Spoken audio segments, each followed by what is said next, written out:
जय हिंद दोस्तों। कमजोर वर्ग में जो हमारा अगला टॉपिक है वो है एसटी, शेड्यूल ट्राइब। इसी को हम लोग अनुसूचित जनजाति भी कहते हैं। तो चलिए देखते हैं अनुसूचित जनजाति में हम क्या क्या पढ़ेंगे। तो सबसे पहले एसटी मतलब अनुसूचित जनजाति में हम देखेंगे उसका अर्थ, स्वरूप व वितरण कि कैसे कैसे कहाँ कहाँ ये अनुसूचित जनजातियां भारत में फैली हुई है।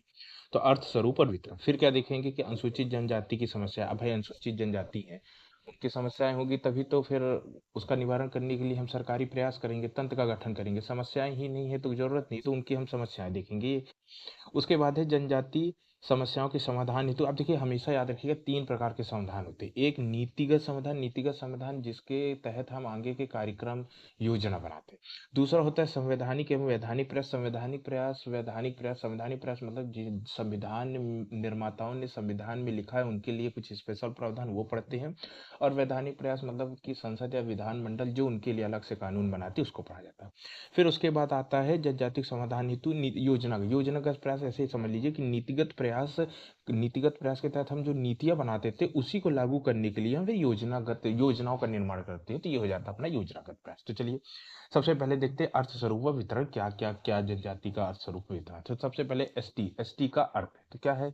तो देखिए जनजाति वह पिछड़ा समुदाय है जिसको मानव समाज के उच्च विकास क्रम में प्रारंभिक माना गया। मतलब जनजाति समुदाय क्या है, पिछड़ा होना चाहिए। पहली चीज भाई, आज मुख्य धारा में शामिल नहीं होना चाहिए, पिछड़ा। आज जो समाज चल रहा है उससे पिछड़ा होना चाहिए। उसके बाद ये होता क्या है, ये मानव समाज के उच्च विकास, मतलब जैसे हम मानव, आपको मालूम था हमारे पूर्वज बंदर थे। तो जो मानव समाज का उच्च विकास हुआ है, जहाँ प्रारंभिक मानव मतलब आदि मानव टाइप के होते हैं, तो आदि मानव उच्च विकास के प्रारंभिक समूह होने चाहिए। जब उच्च विकास शुरू मतलब जब एवोल्यूशन ऑफ ह्यूमन हुआ है उसका प्रारंभिक, एक तरह से कहने को कि आदि मानव टाइप की होनी चाहिए। उसके बाद जो प्राय जंगलों में पहाड़ों में निवास करते हैं, अब शहरों में तो निवास करेंगे नहीं, तो जी हाँ, फिर जिनका एक विशेष धर्म, संस्कृति व विशेषता होती है, जैसे गारो, खासी, जयंतिया, बैगा, गोड़ी, ये सब आपकी जनजातियां। मतलब अगर कीवर्ड देखें तो पिछड़ा समुदाय होना चाहिए, उच्च विकास क्रम में प्रारंभिक समूह मतलब आदि मानव टाइप के होने चाहिए, रहते कहाँ हो, ये जंगलों और पहाड़ों में निवास करते हो, और इनकी अपनी विशिष्ट संस्कृति, धर्म, संस्कृति और विशेषताएं होनी चाहिए, तो उसे हम जनजाति कहेंगे। हालांकि ये डेफिनेशन कोई मतलब कहीं लिखित संविधान में या कानून में लिखित नहीं, ये एक सामान्य प्रचलित अवधारणा के तहत बनाई गई है।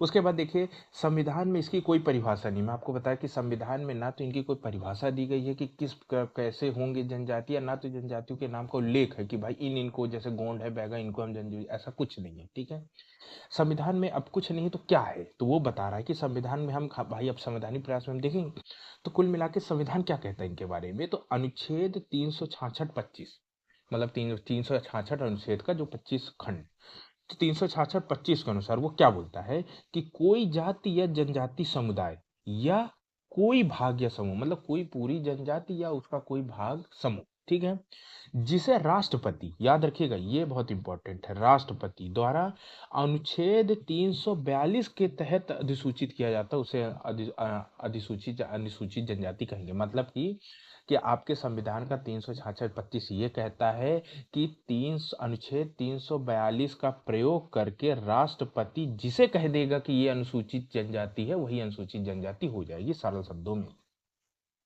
मतलब कि क्वेश्चन आ जाएगा कि अनुसूचित जनजाति घोषित करने का अधिकार किसके पास है, तो आपको बताना है राष्ट्रपति के पास। फिर क्वेश्चन आ जाएगा कि किस अनुच्छेद के तहत अनुसूचित जनजाति घोषित की जाती है, तो आपको बताना है अनुच्छेद 342 के तहत। और ये बोलेगा कि राष्ट्रपति किस अनुच्छेद का प्रयोग करके आपके अनुसूचित जनजाति घोषित करता है, तो भी आपको बताना है 342। चलिए आगे देता है कि राष्ट्रपति किस आधार पर किसी समुदाय को अनुसूचित जनजाति के रूप में अधिसूचित करेगा, इसके बारे में संविधान का कोई वर्णन नहीं।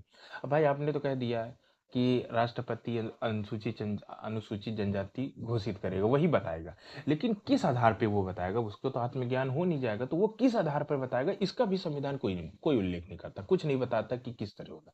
तो इसके लिए अब हम क्या करें, तो इसके लिए फिर आगे लोकुर समिति का गठन किया, लोकुर समिति आगे बनाएगी। लोकुर समिति ने कुछ मानदंड निर्धारित किए, किस लिए कि ये मानदंड होंगे जब हम किसी समूह को जनजाति घोषित कर दें। ठीक है, तो अब हम देख लेते हैं कि लोकुर समिति ने कौन कौन से मानदंड घोषित किए। तो देखिए पहला है आदिम जाति गुण। आदिम जाति यानी आदिमानव की गुण होने चाहिए। जैसे आपको मालूम है कि जैसे आपके उनको जो घर है, निवास है, जैसे रोटी कपड़ा मकान, तो जैसे रोटी है तो रोटी के रूप में वो शिकार करते हों, कच्चा खाना खाते हों, कपड़ा में वो मतलब कैसे पत्ता पहनते हों प्रारंभिक स्तर पे, या फिर जानवरों की खाल पहनते हों, झुग्गी झोपड़ी में रहते हो, तो इस तरह का जब कोई गुण होगा तो वो अगर इस गुण के साथ कोई समूह, कोई मतलब कि जनसंख्या का वर्ग कोई रहता है तो उसे हम जनजाति। उसके बाद अनूठी संस्कृति। अब यही जिस व्यवहार के साथ वो जिएंगे वही उनकी संस्कृति हो जाएगी, तो ये रहेगी मतलब एक तरह से आदिम संस्कृति के लोग होंगे। भौगोलिक अलगाव। भौगोलिक अलगाव की ये पहले ही बता दिया गया है आपको, मैं पहले ही बताया कि ये कहाँ रहेंगे, ये जंगलों और पहाड़ों में रहेंगे, तो इनका भौगोलिक अलगाव होगा। फिर आम आम लोगों के संपर्क में कतराना। ये आम लोगों के संपर्क में तो कतरते हैं आपको, तो यहाँ तक कि अंडमान निकोबार में रहने वाली जो जनजाति जैसे सेंटलीज वगैरह जनजाति है, ये तो इतनी ज्यादा खतरनाक जनजाति है कि अगर उनके जहाँ जंगलों में वो रहते हैं, अगर कोई बाहरी देख लेते हैं तो उनको तो हत्या कर देते हैं उनकी, ये तक स्थिति। तो मतलब कुल मिला के इनको पसंद ही नहीं है कि इनके इलाके में कोई आए, और ये कहीं अलगाव रहते तो कहीं दूर जाते भी नहीं। अरुणाचल प्रदेश, असम में तो कुछ ऐसी जनजातियां हैं जो कि आपके क्वांटाइजेशन में चली जाती है, मतलब अपने को पूरी तरह पता करके रखती है, तो ये वाला गुण हो जाए। पिछड़ापन, मतलब कि ऐसा ना हो कि हाई टेक्नोलॉजी में जीते हो कि अपने आप को वकांडा जैसे अलग कर ले, है ना, तो मतलब उनकी जो पिछड़ापन होना चाहिए आदिम समाज जैसे होना चाहिए। चल, तो ये गुण थे आपके, 1 2 3 4 5, ये 5 गुण हैं जो लोकुर समिति ने मानदंड बताए हैं कि किसी भी समुदाय को हम अनुसूचित जनजाति घोषित कर सकते हैं इस आधार पर। तो चलिए आगे देखते हैं दोस्तों, कि पहले तो अर्थ पढ़ लिया, अब हम इनका स्वरूप और भौगोलिक विस्तार देख रहे थे। तो 2011 की जनगणना क्या कहती है कि देश में 8.6% एसटी है, और अगर संख्या के अनुसार में जाएंगे तो लगभग 10.34 करोड़ लोग जो है वो एसटी समुदाय से हैं। उसके बाद बताते हैं कि अगर हम, जैसे आपने संख्या बता दी, अब कितने समुदाय के एसटी, जैसे गोंड है, बैगा है, भील है, मुंडा है, संथाल है, तो ये किस तरह से, ये 705 समुदाय हैं, जिसे कुल मिला के एक तरह से कि 705 समुदाय हैं जिसे हम वर्तमान में एसटी के रूप में घोषित कर रखे हैं। ठीक है। अब एसटी में क्या हुआ कि भाई आपने बता दिया कि 705 समुदाय हैं जो कि एसटी हैं। अब उस समुदायों में भी कुछ ऐसे होंगे जो कि और पिछड़े होंगे, मतलब एक तरह से पिछड़ों में भी पिछड़े होंगे ना। ऐसे 705 समुदायों में से 75 समुदाय हैं जो विशेष रूप से कमजोर हैं, जिसको हम एक अलग श्रेणी में रख देते हैं, जिसको कहते हैं PVTGs, particular vulnerable tribal groups. तो ये जो हो जाते हैं, ये एक तरह से जो जितनी एसटीयां हैं, एसटी समुदाय हैं, उनमें भी और पीछे हैं। और जैसे ऐसे आप मध्य प्रदेश में अगर बात करें तो 3 पीवीटीजी हो जाती है, बैगा, आपका बैगा हो जाएगा आपका, और भारिया हो जाएगा, और सहरिया, ये 3 जो है ये आपके पीवीटीजीज में आ जाती है। ठीक है ना। तो ये आपका उसका स्वरूप हो गया। अब आगे अगर देखें तो, अब देखिए, अब समस्या की बात कर लेते हैं, क्योंकि समस्या के बाद ही या फिर आदमी समाधान निकालता है, फिर हम आगे प्रयास करें। तो देख लेते हैं कि भाई इनको क्या क्या समस्या है। ठीक है। तो पहला तो भूमि अलगाव, भाई जहाँ रहते हैं उन वहाँ से भूमि उनको अलगाव कर दिया जाता है। विस्थापन, अगर कोई परियोजना सरकार ले आती तो उनको वहाँ से हटा देते, हालांकि मैं आपको भी चारों पॉइंट, ये जितने पॉइंट है उसका डिटेल बता। फिर अशिक्षा एवं पिछड़ापन, पढ़े लिखे तो है ही नहीं। गरीबी और ऋणग्रस्तता बहुत ज़्यादा है। सांस्कृतिक विघटन, इनका जो संस्कृति है वो धीरे धीरे खत्म हो रही है, विघटित हो रही है। लोग शहर के लोग अतिक्रमण कर रहे हैं, व्यापारी वर्ग फिर है धर्मांतरण, ये पढ़े लिखे नहीं होते हैं तो लोग अपना धर्म का प्रचार करने के लिए इनको इनको अपने धर्म में कन्वर्ट कर लेते हैं, ये वाली। फिर भूमि अधिग्रहण, सरकार हो या निजी कोई कंपनी निगम हो, वो इनके भूमि का अधिग्रहण कर लेती है खनिज संसाधनों के लिए, जंगल काटने के जो भी है, और विस्थापन। तो चलिए हम एक एक करके मैं इसको आपको डिटेल में बता। ठीक है। तो पहला है आपका जो समस्या में, वो है भूमि अलगाव एवं विस्थापन की समस्या। आप कैसे, देखिए, पहली बात तो इनकी ना कोई लिखित इनके पास जिस भूमि में रहते हैं, जंगलों में रहते हैं, पहाड़ों में, इनके पास कोई रिकॉर्ड नहीं है कि सरकारी आदमी जाएगा कि भैया आप अपना घर का कागजात दिखाओ, ऐसा कोई रिकॉर्ड नहीं है। परंपरा रूप से पीढ़ियां गत पीढ़ियां वहीं पे रहते आ रहे हैं। ठीक है। तो ये क्या है, भूमि नहीं होने पर, तो अब क्या हो, मान लीजिए कोई सरकार आ गई अपना कार्यक्रम, तो इनके पास वैसे कोई रिकॉर्डेड भूमि तो नहीं है, और इनके पास कोई रोजगार का भी पैसा नहीं। तो ये ज्यादातर क्या करते हैं, जैसे जीवन यापन के लिए तो शिकार कर लिया और जंगलों से कंद मूल फलादि खा लिए, लेकिन अगर इनको ये भी नहीं, क्योंकि अब जंगल काटे जा रहे हैं तो ये समस्या है, तो ये ज्यादातर फिर कृषि मजदूर का काम करने के लिए विवश हो जाते हैं। और एक आंकड़ा दिया है कि 1961 में लगभग 20% जनजातियां आपकी कृषि कार्य करते थे, और जो कि 2011 के आंकड़े बताते हैं कि ये 44.8%, मतलब आप समझ रहे हैं कि कितनी जो इनकी सांस्कृतिक धरोहर थी, जो सांस्कृतिक परंपरागत पेशा था, वो छूट गया इस मतलब बढ़ते समय के साथ, इस बदलते समाज के साथ। और जो कि आपके 61-50 सालों में लगभग ये आपके दुगुने हो गए जो कृषि मजदूरी करने लगे। उसके बाद है विकास योजना के कारण, अब मालूम है कई सारी परियोजनाएं सरकार चलाती है, निजी कंपनियां चलाती हैं, इनके भूमि का अधिग्रहण कर लेते, भूमि ले लेते। अब ये तो कोई पढ़े लिखे है नहीं कि जाके अपना धरना प्रदर्शन करेंगे, इनको तो कुछ जानते भी नहीं है। तो फलतः क्या होता है, इनका विस्थापन कर दिया जाता है, चले जाते हैं। और ये सरकार इनका इनको तो वोट वोट का मतलब अधिकार तो है, लेकिन देते हैं नहीं। तो इनको अब पता भी नहीं है कि भाई संवैधानिक प्रक्रिया से कैसे लड़ा जाता है। तो फिर इनका पुनर्वास भी जब नहीं जानते, तो फिर इनको पुनर्वास का भी अभाव रहता है, लोग मतलब इनके साथ शोषण कर देते। उसके बाद है इनका प्रवास के लिए, अब फिर ये प्रवास के लिए विवश हो जाते, कई कारण होते हैं। जैसे मान लीजिए कि आपको मालूम है मौसम संबंधित कारण, जब भाई बरसात रहती है तो घाटों मतलब कि पहाड़ों में चले जाते हैं, जब गर्मी आती है तो घाटों में चले जाते हैं। उसके बाद है कि कृषि, कई कई सारी आपको मालूम है जनजातियां झूम कृषि करती हैं, एक जंगल में रहेंगे, एक स्थान में पहले उसको काट देंगे, वहाँ कृषि जब उर्वरक कम हो जाए फिर दूसरे स्थान चली जाती है। तो इस सब कारणों से ये प्रवास के लिए विवश होते हैं। उसके बाद है गरीबी एवं ऋणग्रस्तता, भाई इनके पास कुछ है नहीं, तो गरीबी तो होगी, खाने को भी नहीं है, कोई रोजगार और कोई ऐसा तो कुछ हो नहीं। ऋणग्रस्तता मतलब कि इनमें जो इनके जो साहूकार होते हैं, जैसे इनके कुछ परंपरागत व्यवस्था हो गई, ये तो किसी अनाज ले लिए, तो ऋणग्रस्तता के कारण इनका शोषण हो जाता है। उसके बाद इनमें तनाव और कुंठा की समस्या, अब तनाव कुंठा कोई बात नहीं कर सकते, सरकार के सामने अपनी बात नहीं रह सकते। उसके बाद है अतिक्रमण जैसी समस्याएं के कारण इनके मन में ईर्ष्या और कुंठा तनाव बना रहता है। तो ये आपका पहला कारण था। उसके बाद है निरक्षरता पिछड़ापन की समस्या। अब देख लेते हैं कि क्या है। तो देखिए आपको मालूम है लगभग 41% जनसंख्या है एसटी की जो कि निरक्षर है, मतलब। और हमारे यहाँ आपको मजाक लगेगा कि हमारे यहाँ साक्षरता की परिभाषा वो है, जो व्यक्ति अपना नाम लिखना जानता है उसको साक्षर बोल दिया जाता है। अब आप समझ सकते हैं कि क्या। तो 41%, वो सरकार के रिकॉर्ड में 41% हैं जो कि निरक्षर हैं। फिर है अन्य विभिन्न समस्याएं हैं, इनमें कई सारी समस्याएं, जैसे कि जानकारी न होने पर इनको विकास के लाभों से वंचित कर दिया जाता है। सही बात है, सरकार कई सारी योजनाएं चलाती है, बेशक बहुत सारी योजनाएं चलाती है, लेकिन अब इनको जानकारी नहीं होता, सरकारी तंत्र विफल हो जाता है यहाँ तक पहुँचने में। तो इनको जानकारी न होने से इनकी समस्या। उसके बाद जागरूकता के अभाव के कारण साहूकारों और महाजनों द्वारा शोषण होता है। भाई ये उनसे पैसे, गरीब रहते हैं, अपने कोई कार्यक्रम के लिए पैसे ले लेते हैं, या फिर कोई अनाज उनाज ले लेते हैं। अगर और इनका कोई परंपरागत पेशा तो है नहीं, तो फिर शोषण होता है। उसके बाद है मानव संसाधन के रूप में समुचित विकास न होने पर विकास के अवसर। सही बात है, पढ़े लिखे हैं नहीं, शिक्षा स्वास्थ्य की इनको सुविधा नहीं है, तो मानव संसाधन हो ही नहीं पाते, रोजगार नहीं मिल पाते, तो इनको अवसरों से वंचित हो जाते हैं।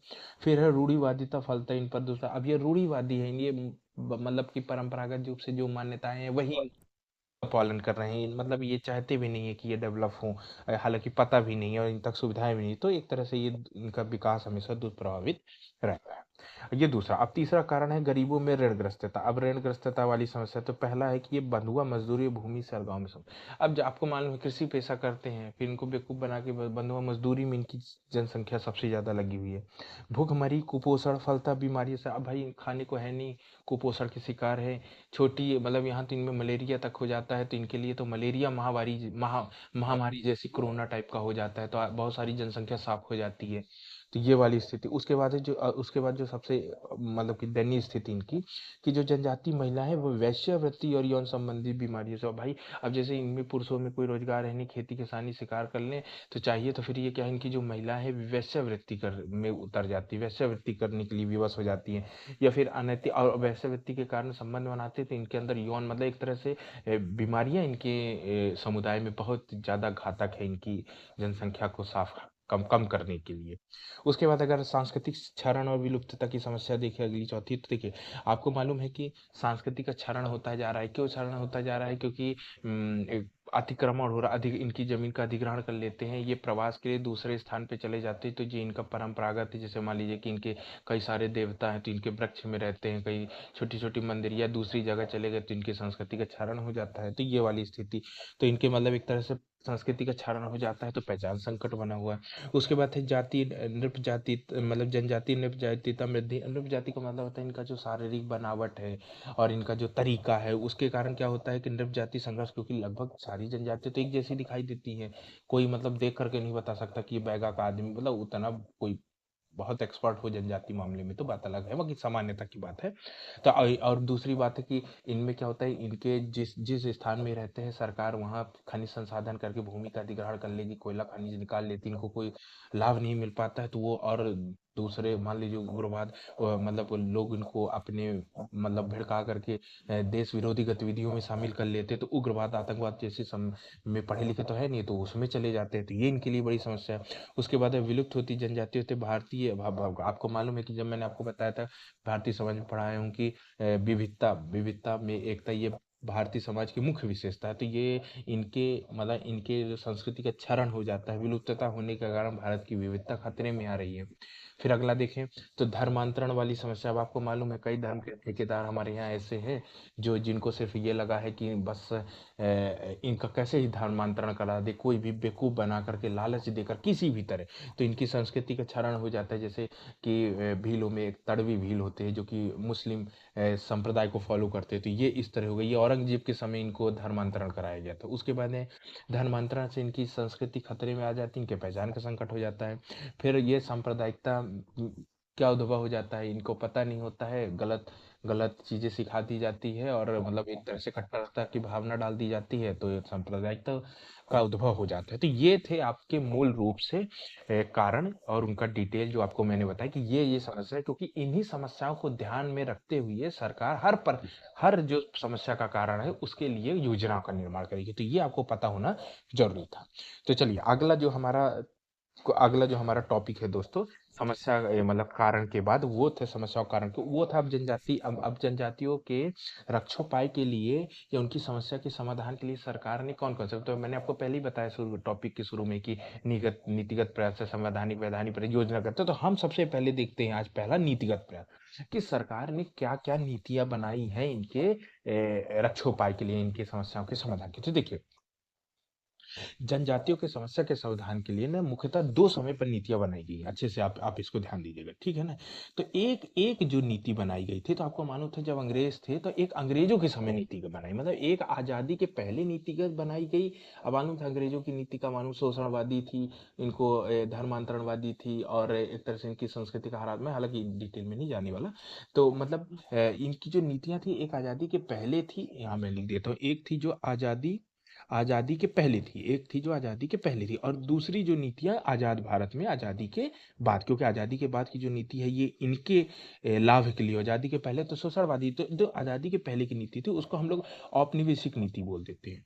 औपनिवेशिक औपनिवेशिक काल की नीति मतलब अंग्रेजों के समय की नीति। और आज़ादी आज़ादी के बाद की जो नीति थी देखिए आज़ादी के बाद की नीति को हम लोग बोलते हैं सातवीकरण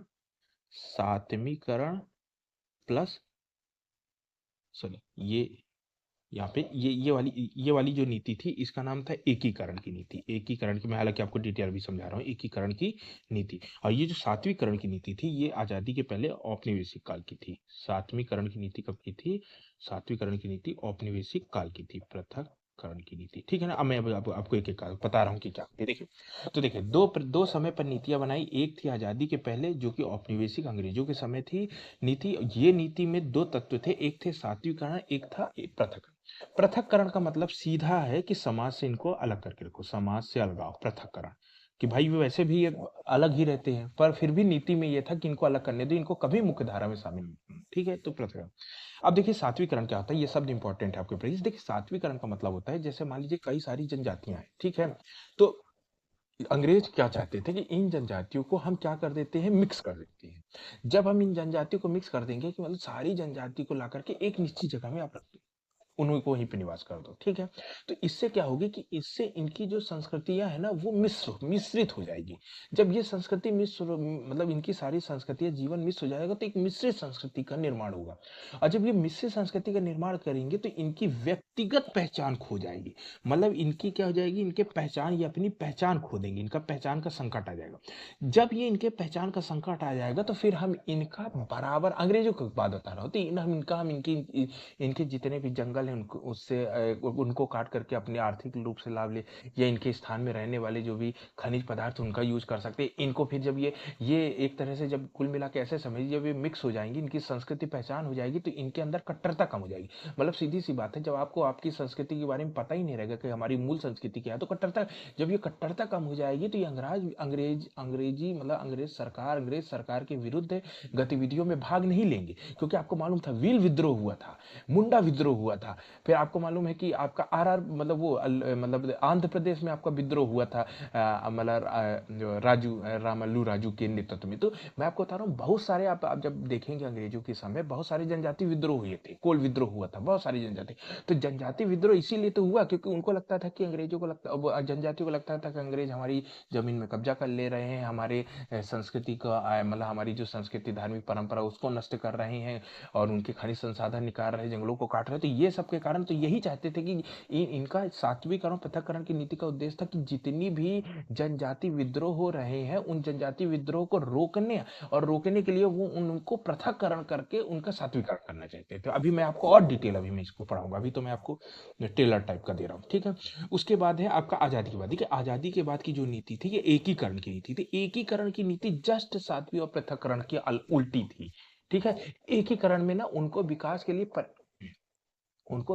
पर्याप्त अवसर दिया जा रहा था, उनकी संस्कृति संरक्षण के लिए सरकार प्रयास कर रही थी। तो ये एकीकरण की नीति थी। तो अब अभी हम एक एक करके इसको डिटेल पढ़ते हैं, ठीक है। तो देखिए जनजातीय विकास की नीति में पहले औपनिवेशिक काल की नीति आजादी के पहले की नीति है जिसमें सात्विकरण और पृथक्करण किया। अब ये क्या बोलता है, देखिए क्या नीति का इसके प्रावधान देखते।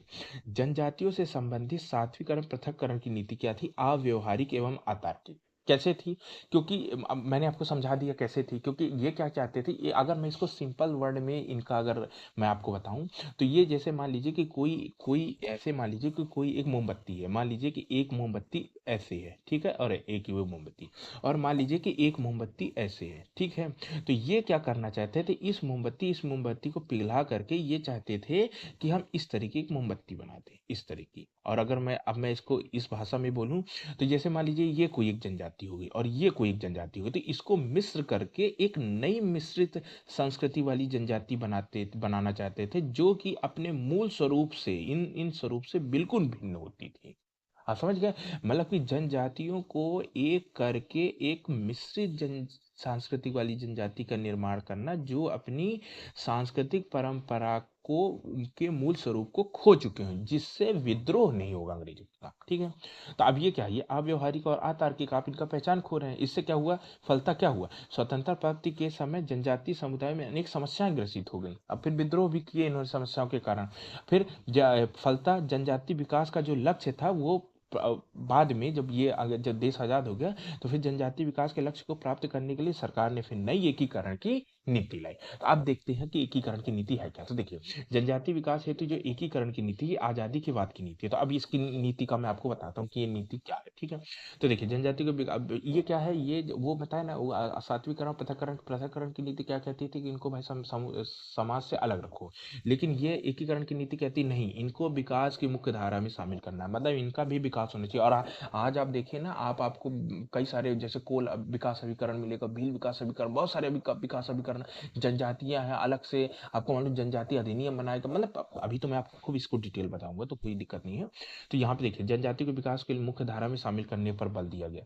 फिर ये कहा गया, जैसे मैंने वहां बताया ना, उनकी संस्कृति पहचान संकटता है। एकीकरण की नीति जस्ट उल्टी, क्या कहती है कि इनकी सांस्कृतिक बनाए रखने की स्वतंत्रता, मतलब ये जिस तरह रहना चाहते हैं, जो अपना परंपरागत मतलब परंपरा को फॉलो करना चाहते हैं, जो इनका परंपरागत पेशा है आप उनको रहने दो, बिल्कुल डिस्टर्ब ना करो।